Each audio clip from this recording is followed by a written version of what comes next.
The beloved presenter looks right at home while donning a hard hat, yet the host has a hidden health condition. He suffers from chronic asthma.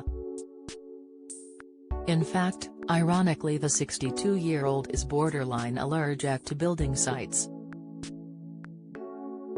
Due to his condition, the star has to take extra precautions when on site, avoiding shots where there are ceilings coming down or carpets being laid, as these could all trigger an asthma attack.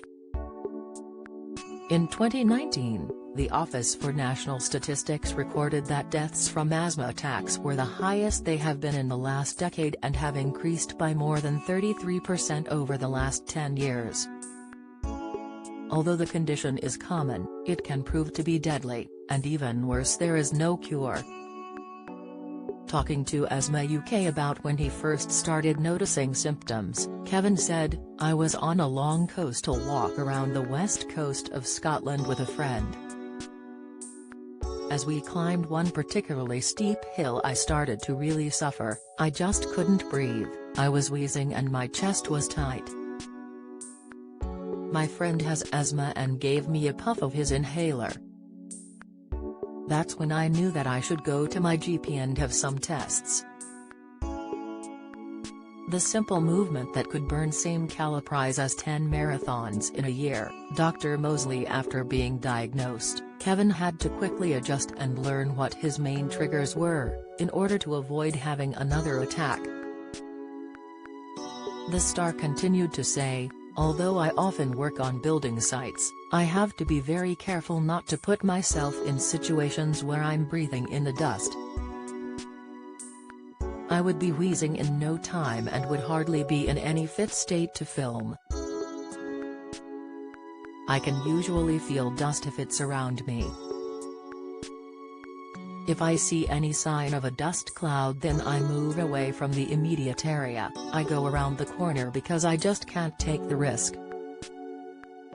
I've had my fair share of colds which last longer than they should, and I know they can cause wheezing, so I avoid people who are sneezing like the plague and am scrupulous about hand washing."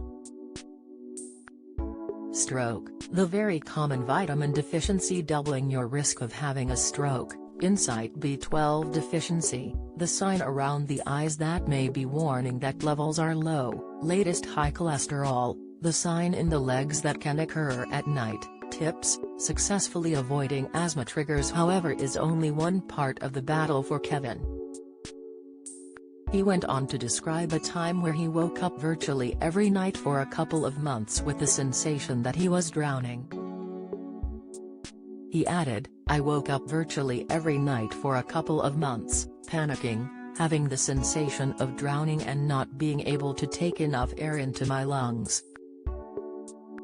I was still on the standard steroid inhaler and kept being told to simply keep taking more of the stuff.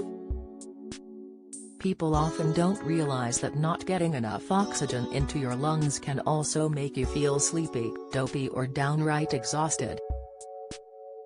The NHS explains that the main symptoms of asthma include the following: a whistling sound when breathing, wheezing, breathlessness, a tight chest, which may feel like a band is tightening around it, coughing.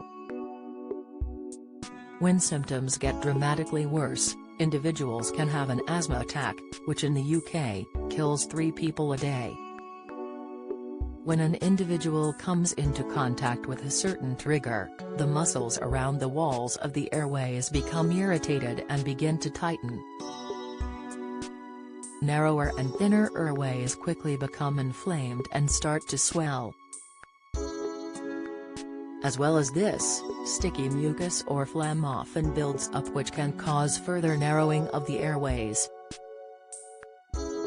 Similar to symptoms of asthma, signs that you or someone close to you may be having an asthma attack include: your symptoms are getting worse, cough, breathlessness, wheezing or tight chest. Your reliever inhaler, usually blue, is not helping, you're too breathless to speak, eat or sleep, your breathing is getting faster and it feels like you cannot catch your breath, your peak flow score is lower than normal. Children may also complain of a tummy or chest ache.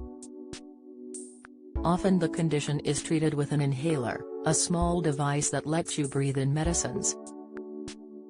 The two main types include a reliever inhaler and a preventer inhaler. Reliever inhalers, used when needed to quickly relieve asthma symptoms for a short time. Preventer inhalers, used every day to prevent asthma symptoms happening. After his diagnosis, Kevin was immediately put on an inhaler, but unfortunately this made little difference to his condition. In a bid to try and find a suitable and effective form of treatment, Kevin tried everything from nose drops to antihistamines. It was not until he was prescribed strong steroids that he finally saw some results. People say, "But steroids must be so bad for you," to which I say, "Without them, I wouldn't be here," Kevin said. Within 3 days I went from exhausted to superhuman. At my next visit I was prescribed a combined preventer and reliever steroid inhaler, which keeps my asthma much more under control.